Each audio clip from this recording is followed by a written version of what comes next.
ever listened to podcasts that sound like this? Hey, welcome back to the Super OK Podcast, where our audio sounds mediocre. Or do you prefer podcasts that sound more like this? Crisp, clear, fun, easy to listen to, and full of awesomeness?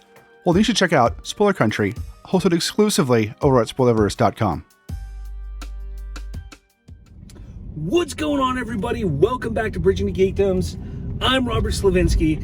This is going to be a reaction and review to Space Jam: A New Legacy.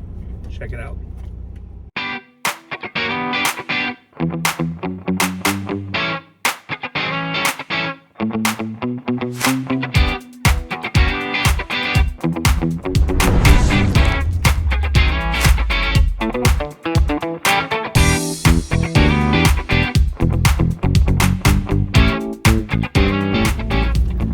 Alright guys, so Space Jam: A New Legacy, the long-awaited follow-up from the mid-90s classic Space Jam, released this past week.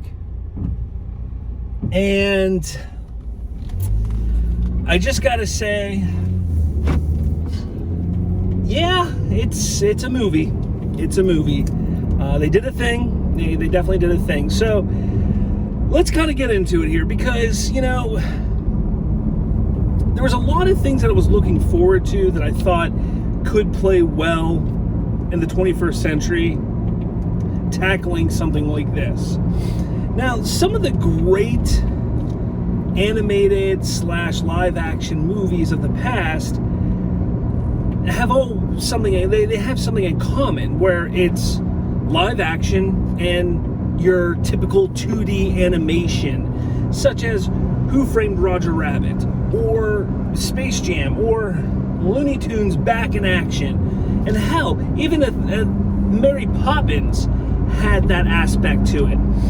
But here we sit in 2021 with all of this knowledge of how well that it's worked in the past and how it can work in the past, and they give us this shit. So let's talk about the good first. And well, the good is nothing.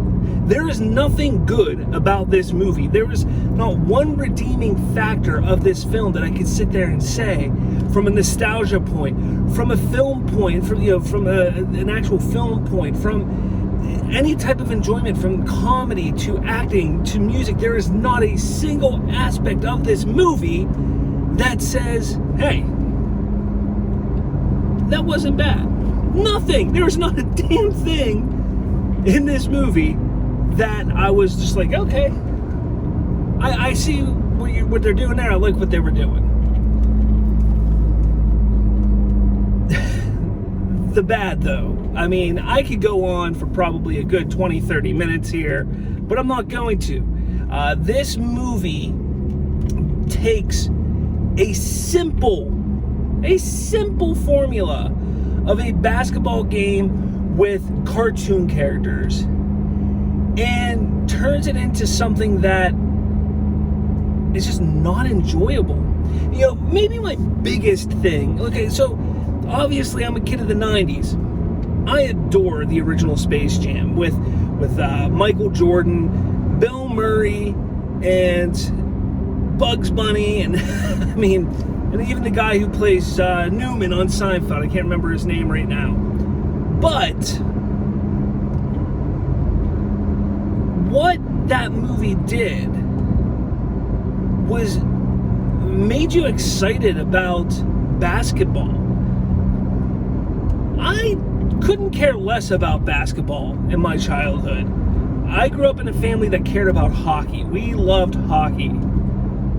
But I remember watching Space Jam and going outside, picking up a basketball and starting to dribble the ball.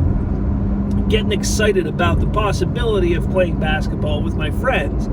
I even joined my middle school team because of Space Jam. Not to mention Michael Jordan. Michael Jordan was one of the most famous athletes of the 90s. There was nothing about him that was negative in the eyes of me as a 10, 11-year-old. So you jump to 2021, and you're like, okay, who's the biggest basketball star today? And LeBron James. But here's the thing, there's nothing redeeming about him. He is a piece of shit athlete who cares about nothing but himself. And we know that about him. That is something that every basketball fan and non-basketball fan knows about LeBron James. So the fact that this movie tries to make you believe that, you know, he was caring about his family and his kids to make them better ball players, and that this is all going to be turned around at the end of the movie. Like, there's nothing believable about it because we know he's a jackass in real life. So right there, that takes it out of any interest at that point. You then have this storyline that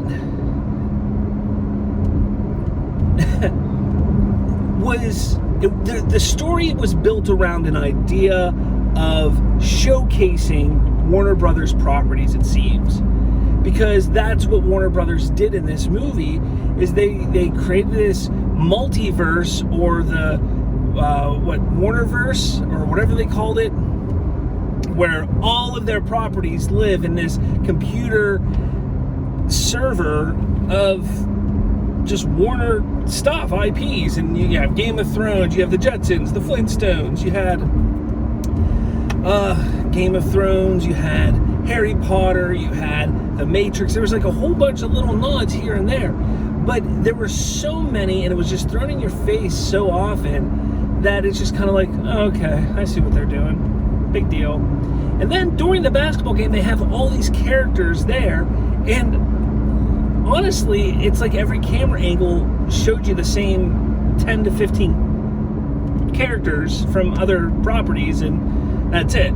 So, and not to mention that the people they had dressed up as some of these characters, and even some of the, animation or the VFX showcasing these characters was just poorly done. Just horrible. Absolutely horrible. Don Cheadle as the villain, as Algae or Algorithm or Algae Rhythm, Algorithm, really dumb if you ask me. I was excited about Don Cheadle. I'm a big Don Cheadle fan, but he just wasn't all that interesting. I mean, it just wasn't an interesting motive, because he wanted to create a program that essentially can scan the likeness of an actor, of a person, and insert them into any property, in any film, in any TV show, whatever, what have you. And they wanted to start doing it with LeBron James. And LeBron James like, I think it's a dumb idea.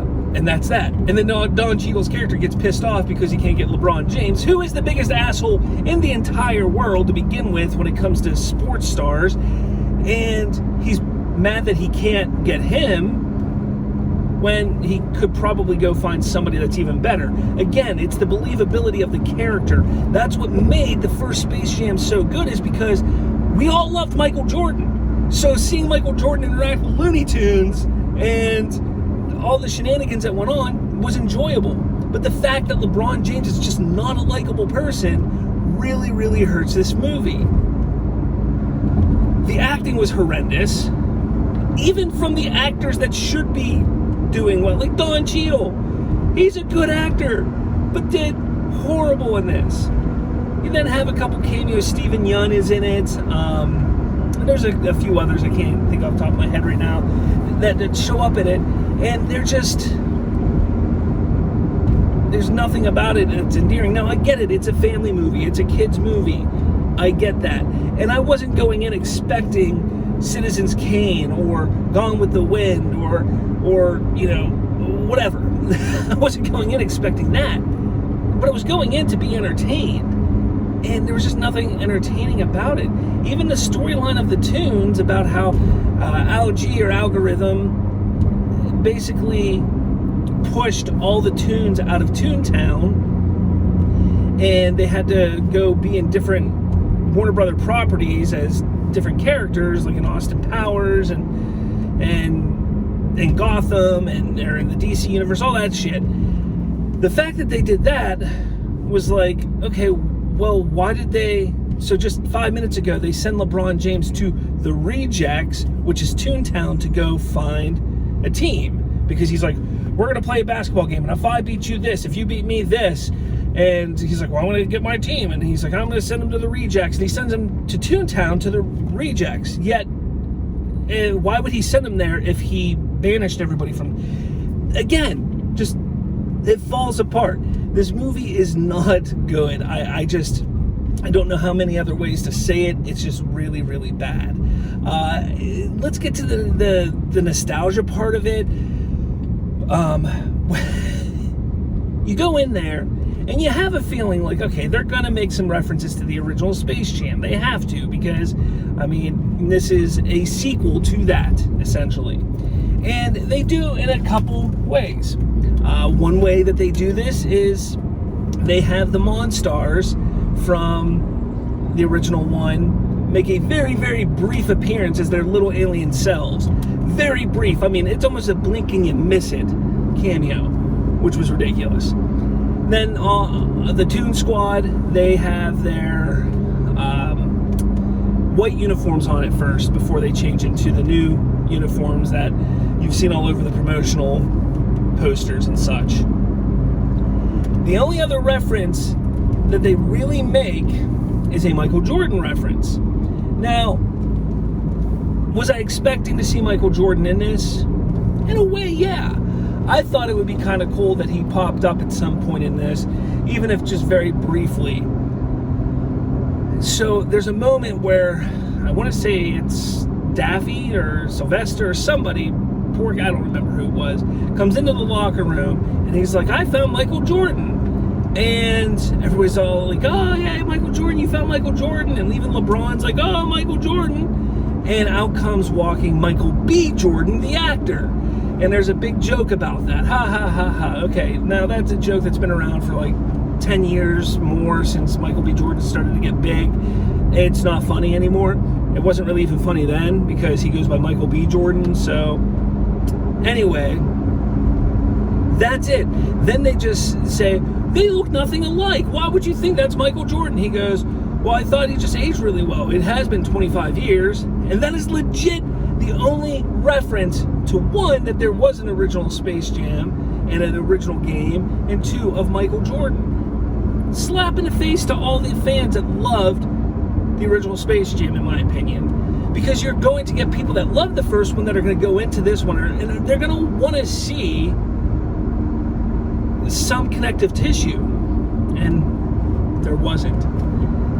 Now, why did this happen? Why is this movie so bad? Well, from what I understand, the original director that they brought on shot multiple weeks of this movie, and Warner Brothers then decided, you know what, we want somebody that's more experienced to finish this movie. So they bring in a more experienced director.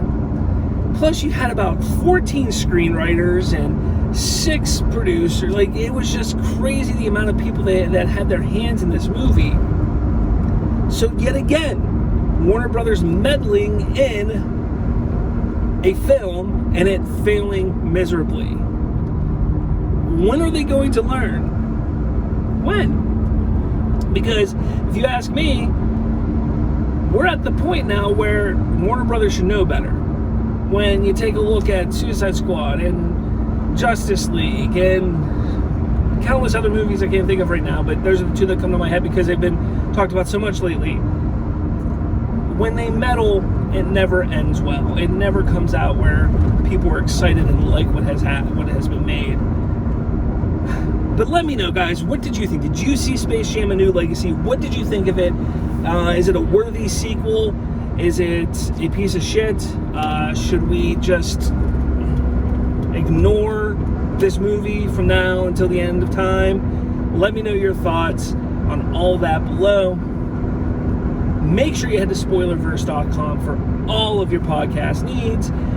Spoiler Country, Narrative Gunslingers, Misery Point Radio, Polygon Warriors, Shooting a Sith. What else is there? Haphazard Adventures, and many more, as well as more coming. We got some big things coming up in the network, so make sure you head to Spoilerverse.com for all of that, and make sure you hit that like, subscribe button, and all that jazz. But yeah, guys, let me know what you thought. It was a bad movie. It was probably one of the worst movies I've watched in quite some time. I know I gave a pretty bad review of Luca a couple weeks ago. This is definitely the worst movie of the year for me so far. Yeah, I mean, we don't have many to pick from so far, but it's definitely the worst at this point in time. So we'll see as more movies come out this year, if there's any that are going to be just as bad. But make sure you stay tuned to my channel. And with all that said, guys, I will talk at all of you later. What's going on, guys? Did you enjoy this video? If you did, make sure you smash that like button. And for more, hit subscribe with that little notification bell. That way, you'll be notified every time a new episode drops. Thanks for watching, and I'll catch you all later.